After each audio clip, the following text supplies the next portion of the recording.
दोस्तों, ASR motivation channel में आपका स्वागत है।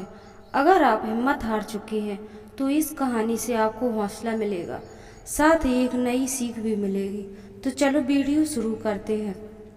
कोरोना महामारी की वजह से 3 साल काफ़ी लोगों का जीवन पूरी तरह बदल गया। बहुत से लोगों के घर परिवार के लोग नहीं रहे, लेकिन अब हालात सामान्य हो रहे हैं। दोस्तों, निराश कैसे बचें? एक लड़का हिम्मत हार चुका था, अपने जीवन से ही निराश था। वो आत्महत्या करना चाहता था, लेकिन तभी एक ब्राह्मण मिले और ब्राह्मण ने उस लड़के को सोच बदल दी। जानिए कैसे। एक लड़का घर परिवार और धन संबंधी समस्याओं से लड़ते लड़ते थक गया। उसकी उम्र ज़्यादा नहीं थी, लेकिन वह रोज रोज कामों से तंग आ चुका था। एक दिन वह हिम्मत हार गया। चलते चलते एक जंगल में पहुंचा। जंगल में काफ़ी दूर चलने के बाद उसको मन में शांत हुआ, और जंगल बहुत ही घना था। वहाँ जंगली जानवरों का भी खतरा था। तभी उसे एक छोटी सी झोपड़ी दिखाई दी। लड़का ने सोचा, इस घने जंगल में झोपड़ी में कौन रहता होगा। वह अपनी तसल्ली के लिए लड़का झोपड़ी की ओर बढ़ने लगा। झोपड़ी के पास पहुंचा तो उसे एक संत दिखाई दिए। संत ध्यान मुद्रा में बैठे थे। उसके चेहरे पर शांति और प्रसन्नता दिखाई दे रही थी। लड़का शांत होकर संत के पास पहुंचा और संत ने लड़के को देखा और उसका परिचय पूछा। लड़के ने कहा कि वह अपने जीवन से परेशान हो गया है और वह मरना चाहता है, इसलिए वह जंगल में आत्महत्या करने के लिए आया है, ताकि मैं अपना जीवन खत्म कर सकूं।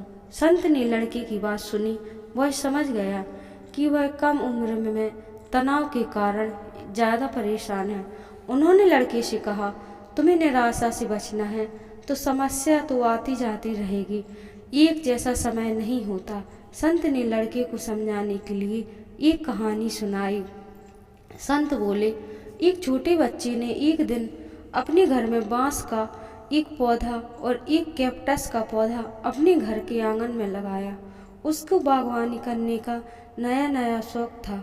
बच्चा रोज दोनों पौधों में पानी डालता और उनकी देखभाल करने लगा। रोज सुबह पानी देता और धूप छांव का भी ध्यान रखता। काफ़ी समय बीत जाने के बाद कैक्टस का पौधे में पनप गया, लेकिन बांस के पौधे में कोई बदलाव नहीं आया। बच्चा रोज सोचता कि कैक्टस तो पनप रहा है, लेकिन बांस के पौधे में कुछ नहीं बदलाव आ रहा है। बच्चा रोज ये बात सोचता, लेकिन वह निराश नहीं हुआ। वह रोज दोनों पौधों को पानी देता और देखभाल भी करता। थोड़ा समय बीत जाने के बाद कैक्टस की तुलना में बांस के पौधे से संतोष नहीं मिला। बच्चा अपनी मेहनत में लगा रहा। कुछ समय बीत जाने के बाद एक दिन बांस का पौधा पनप गया। कुछ दिनों बाद बांस का पौधा कैक्टस के पौधे से बड़ा हो गया। संत ने लड़के के निराश के आगे कहा कि वह बांस का पौधा पहले अपनी जड़ें मजबूत कर रहा था, इसलिए उसे पनपने में समय लगा, लेकिन वह बच्चा भी अपनी कोशिशों से पीछे नहीं हटा, निराश नहीं हुआ। हमें भी अपने जीवन में हो बातों का ध्यान रखना चाहिए। पहली बात तो ये, हालात कैसे भी हों, धैर्य न छोड़ें। दूसरी बात है, पहले हमें अपनी जड़ें मजबूत करनी चाहिए। अगर हमारा आधार मजबूत होगा तो हमारा काम भी तेजी से होगा।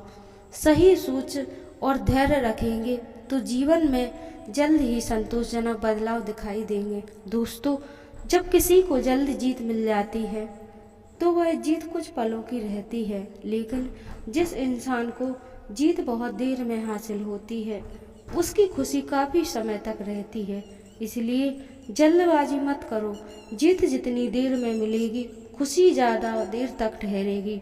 तो दोस्तों, कोई भी फैसला जल्दबाजी में मत लो, क्योंकि आत्महत्या कोई समाधान नहीं है।